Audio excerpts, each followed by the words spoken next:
Hello, and welcome to the Pulse Autism Podcast. Today, we are going to give you the tools you need to get the job you want. We'll talk about attitude, knowing yourself, tapping into your confidence, and how to nail an interview in one simple thought tweak. We have some great tips to help you prepare for your employment journey. Aaron and SF, great to have you on the show as always. Confidence without cockiness. So something that I've seen you display, yes, there it is you're extremely confident, but you don't come off as cocky because you're not a know-it-all. You're not the kind of guy that's like, no, you don't know what you're talking about. Or like, I'm the best And person in the room. That's not you, right? So you have that no, confidence without being cocky. How do you do that? I find personally, sometimes, if you're in a job interview, sometimes it's sort of like just talking to someone new. That's how I see it. Like during our job interview, it was a group interview, so we had a few people in the interview. Oh, that's stressful. What happened was, oh, it wasn't actually, believe it or not, it was actually not Really? stressful. It was Oh, very I laid back. hate those. I mean, it was very laid back. I was very, very laid back. So what they were doing, they were talking. We were just conversating. It was a conversation just to get to know us, say what our experiences were, and we were just joking around a little bit. It was very laid back, like extremely laid back, Yeah. and it was actually really, really, it was really a good thing. And then they said would send you this was on a Wednesday. I had to call work off from the center that day to do it. So what I did was they said, okay, we'll send you an email by Friday. On Friday, boom, got the email. They said, welcome to the team. So realistically, it's just a matter of how you feel most comfortable and not, try to. Here's the one thing I definitely think is also crucial. If you're in a busy location, try to zen. Don't just try to think of the moment. Try to really feel calm. Just stop whatever you're doing. Just think calm thoughts and not to stress yourself out, because if you're in a bit of a stressful situation, it actually does not help you.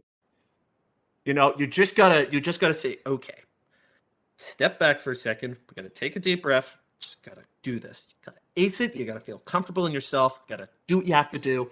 And yeah, and that's what I did before I went for the interview. And then when I left, I told my mom, I think I got this. I was just like, I just felt really good about going with that interview. I just felt really comfortable. I just said it felt really good there.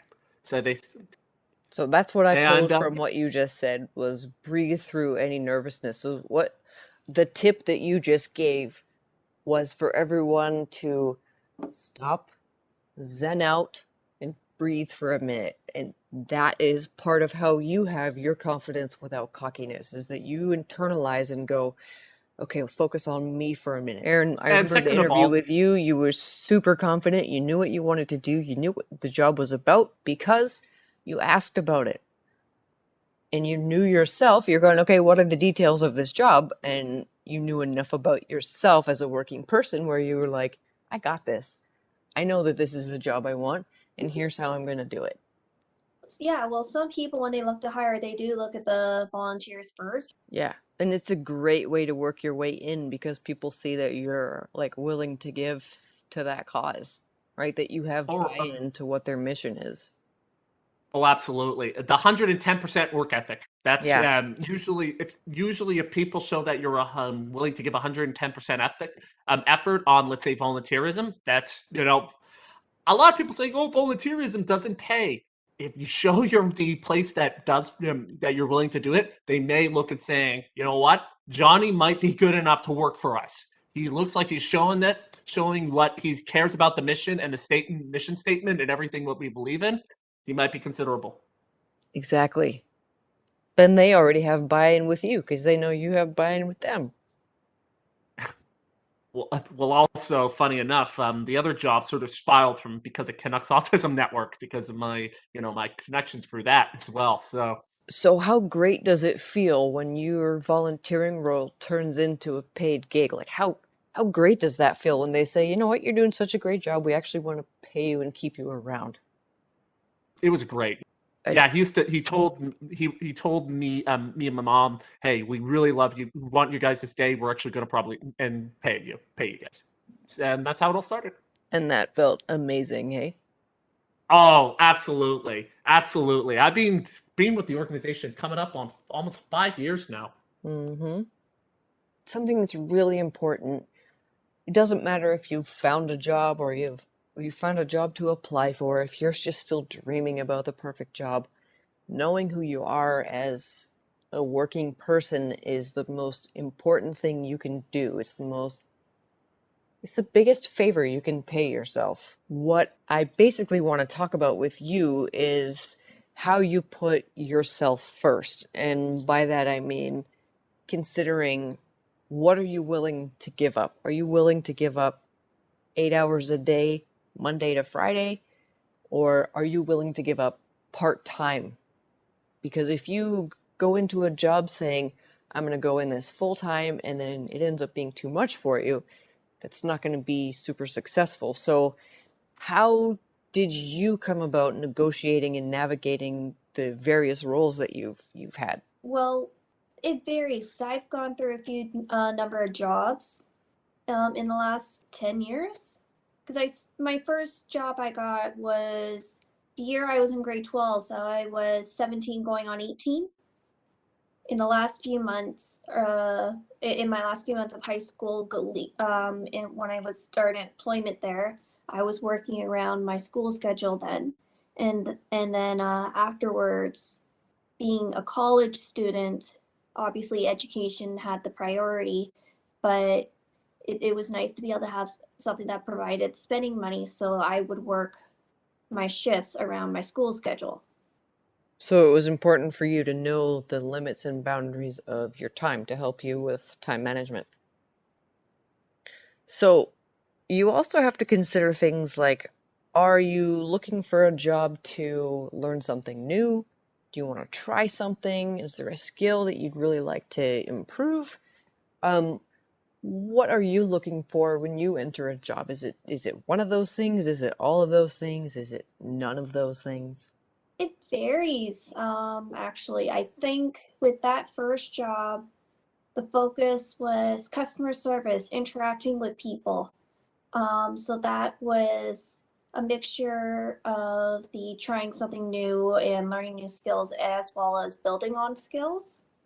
Um, Obviously, with that job, there with because I the position I was in was related to not just because customer service in that sector, but it's because it was partly retail because you're working with people who are shopping for groceries and such.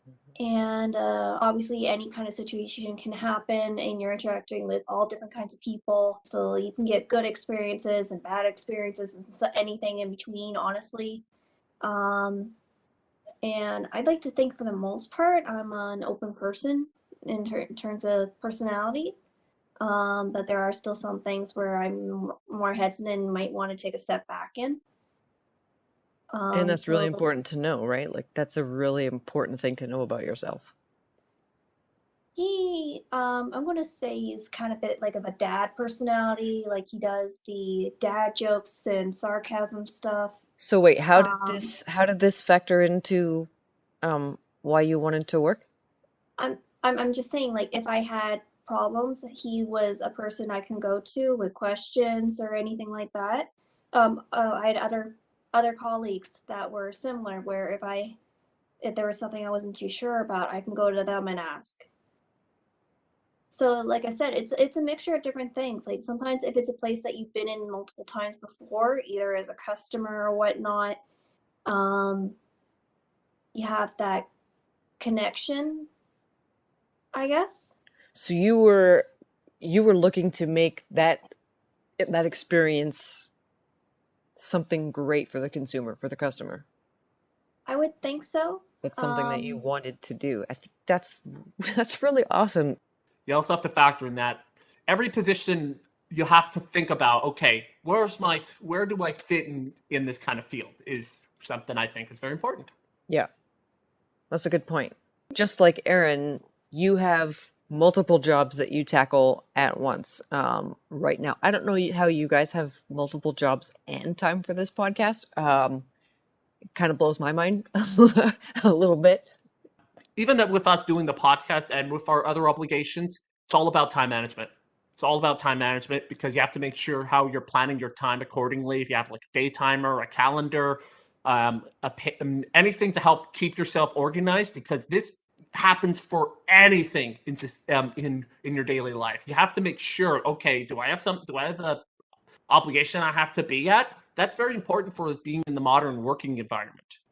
Yeah, I would second the time management comment as well. For me, with my two jobs, it's a little, I would say it's kind of easy to deal with the scheduling because one job, my days and times are pretty consistent because my other job, my days and times vary. So they're not as consistent of what I would do. So that both my jobs are relatively flexible. So if there's a day where I had something else going on, I can try to work around it. And as long as I give enough advance notice, if it's something that, like, if there's a day or so that I know that I can't do, they can make sure that someone else can cover the time frame, I guess. So was that Um, important to you when you were considering this job or those jobs? Was that something that you were considering, that you wanted that flexibility, or was that something that was kind of just like a bonus for you? I think it's a little bit of both personally. Because I think when I was applying for the job, I can't remember if it was supposed to be for specific days and times. Because with this job, that I work with you guys, that my days and times have shifted around a little bit. But again, it's just working it around. Yeah, and that's, also something about yourself that's good to know. So I want to kind of move on from that because I think we've got a feel for what we need to know about ourselves when we're going for that job that we want. That does it for this week's episode of The Pulse. Join us next week when we get back to this conversation and we pick up where we left off with motivation. Thanks for listening. We'll see you next week.